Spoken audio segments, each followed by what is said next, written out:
ہاں جی، اس لفظ میں دو باتیں بہت زیادہ اہم ہے جو سمجھنے کی ضرورت ہے ان کو، ٹھیک ہے؟ پہلے تو ہم نے یہ دیکھنا ہے، یہ جو دال نما بنی ہوئی ہے اس کو کہتے ہیں جزم، ٹھیک ہے؟ یہ جزم جس حرف کے اوپر آتی ہے اس حرف کو ساکن کہتے ہیں، ٹھیک ہے؟ یہ جزم کس کے اوپر آئی ہے؟ یا کے اوپر، جس کا نام ہو گیا یا ساکن۔ ہاں جی، یا ساکن ہو اور اس سے پہلے حرف کے نیچے زیر ہو۔ اب اس سے پہلے حرف کیا ہے؟ یہ کاف ہے، کاف کے نیچے کیا لگی ہوئی ہے؟ زیر لگی ہوئی ہے۔ یا ساکن ہو، اس سے پہلے حرف کے نیچے زیر ہو، تو ہم نے کیا کرنا ہے؟ وہ زیر والے حرف کو اس یا ساکن کے ساتھ ملانا ہے اور ساتھ ساتھ ایک الف کے برابر لمبا بھی کرنا ہے، ساتھ ساتھ ایک الف کے برابر لمبا بھی کرنا ہے۔ اب ہم نے کس طریقے سے پڑھنا ہے؟ کاف یا زیر کی، ٹھیک ہے؟ کاف کو ہم نے یا کے ساتھ ملایا اور ساتھ ساتھ لمبا بھی کیا۔ آگے دیکھیں، یہی جزم آ گئی واؤ کے اوپر، تو یہ ہو گیا واؤ ساکن۔ یہ یا ساکن ہو گیا تھا، یہ واؤ ساکن، یعنی یہ جزم جس بھی حرف کے اوپر آئے ہم نے اس کو ساکن کرنا ہے۔ تو جب ہو واؤ ساکن اور اس سے پہلے حرف پہ آ جائے پیش، اس سے پہلے حرف پہ پیش آ جائے تو ہم نے پچھلے والے حرف کو اس واؤ ساکن کے ساتھ ملاتے ہوئے ایک الف کے برابر لمبا کرنا ہے۔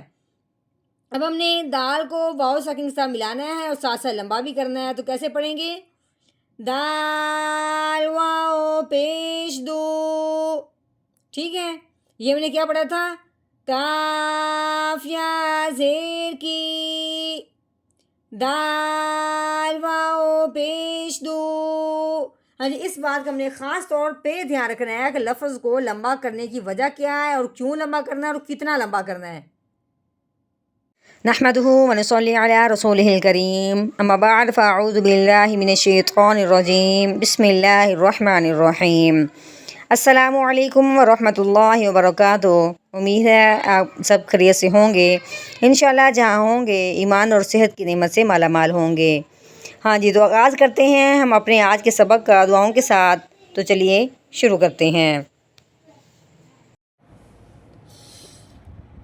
اللہم صلی علی سیدنا و مولانا محمد وعلی آل سیدنا و مولانا محمد وبارک وسلم۔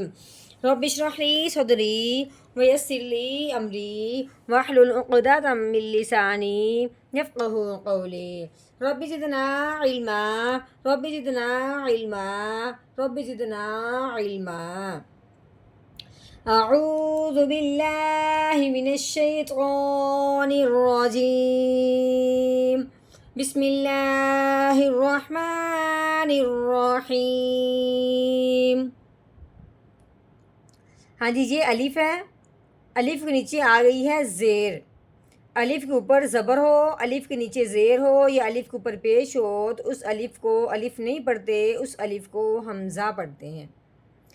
اب اس الف کے نیچے زیر آنے کی وجہ سے اس الف کو ہم نے الف نہیں پڑھنا بلکہ اس کو ہم نے حمزہ پڑھنا ہے، ٹھیک ہو گیا؟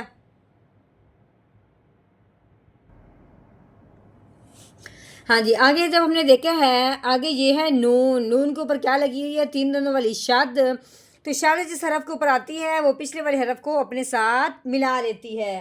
اب ہم نے کیا کرنا ہے کہ اس الف کو جس کو ہم نے حمزہ بنایا ہے، اس حمزہ کو اس اپنے نون کے ساتھ ملانا ہے، کیونکہ شادہ والا جو حرف ہوتا ہے وہ پچھلے والے حرف کو اپنے ساتھ ملاتا ہے۔ اب ہم نے حمزہ کو کس کے ساتھ ملانا ہے؟ نون کے ساتھ۔ ہاں جی، جب ہم حمزہ کو نون کے ساتھ ملائیں گے پھر ساتھ ساتھ ہم نے غنہ بھی کرنا ہے، کیونکہ شد جب نون کے اوپر آتی ہے تو اس کو کیا کرتے ہیں؟ غنہ کر کے پڑھتے ہیں۔ تو کیسے پڑھیں گے؟ حمزہ نون زیر ان،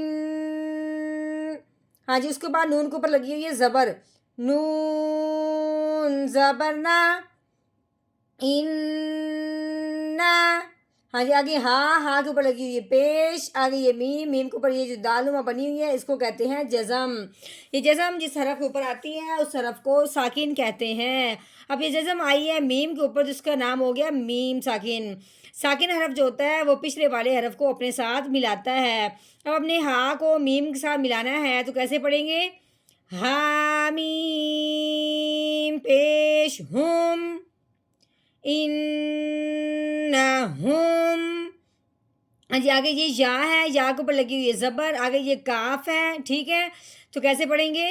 یا زبر یا، ہاں جی یہ کاف ہے، کاف کے نیچے کیا لگی ہوئی ہے؟ زیر لگی ہوئی ہے، آگے یہ پھر یا آگے، یا کے اوپر پھر دال نما جزم آ گئی ہے، ہاں جی جزم آئی یا کے اوپر تو یہ ہو گیا یا ساکن، ہاں جی یہ جزم یا ساکن یا کے اوپر آئی ہے تو یا کا قاعدہ علیحدہ ہوتا ہے، کیوں؟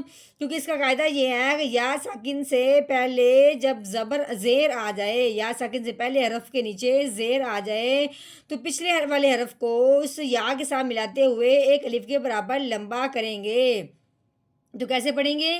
کاف یا زیر کی، یا کی، ٹھیک ہو گیا، آگے یہ ہے دال، دال کے اوپر لگی ہوئی ہے پیش، آگے یہ واؤ، واؤ کے اوپر لگی ہوئی دال نما جزم، جزم واؤ کے اوپر آئی ہے تو یہ ہو گیا واؤ ساکن، واؤ ساکن سے پہلے حرف پہ پیش آ جائے تو اسے ایک الف کے برابر لمبا کرتے ہیں، تو کیسے پڑھیں گے؟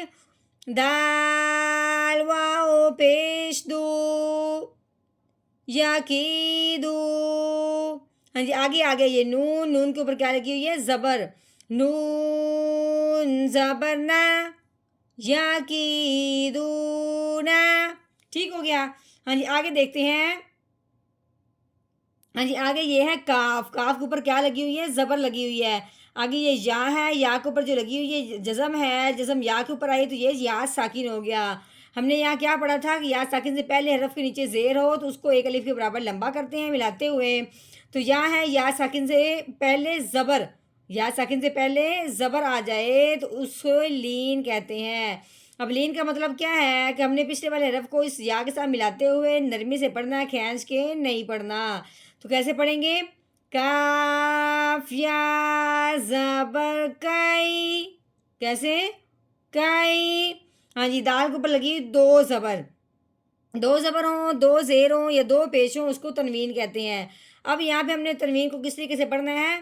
دال دو زبر دن، کئی دن، ہاں جی اس کے بعد آگے یہاں پہ وقف، تو وقف کی صورت میں آخر والے حرف کو کیا کرتے ہیں؟ ساکن کر دیتے ہیں، یہ جو الف ہوتا ہے نا اکیلا الف یہ بھی ساکن ہی ہوتا ہے، اب ہم نے کیا کرنا ہے کہ وقف کی صورت میں اب ہم نے یہاں دو زبر ہونا تو وہاں کر دیتے ہیں ایک زبر، دو زبر ہوں تو وہاں کہاں کر دیتے ہیں؟ ایک زبر کر دیتے ہیں، تو ہم نے دیکھا ہے کہ پیچھے یعنی ہم نے اب یہ محسوس کرنا ہے اپنے دماغ میں کہ یہاں پہ ایک زبر لگی ہوئی ہے، پھر ہم نے یہاں پہ قاعدہ دیکھنا ہے کہ ہم نے کیا پڑھا تھا کہ الف سے پہلے حرف پہ جب زبر آ جائے تو اسے ایک الف کے برابر لمبا کرتے ہیں، تو کیسے پڑھیں گے؟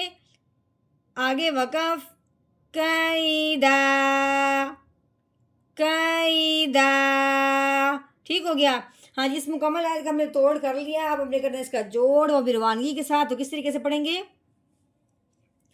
اعوذ باللہ من الشیطان الرجیم، سورۃ الطارق مکیہ، بسم اللہ الرحمن الرحیم، انہم یکیدون کیدا، انہم یکیدون کیدا،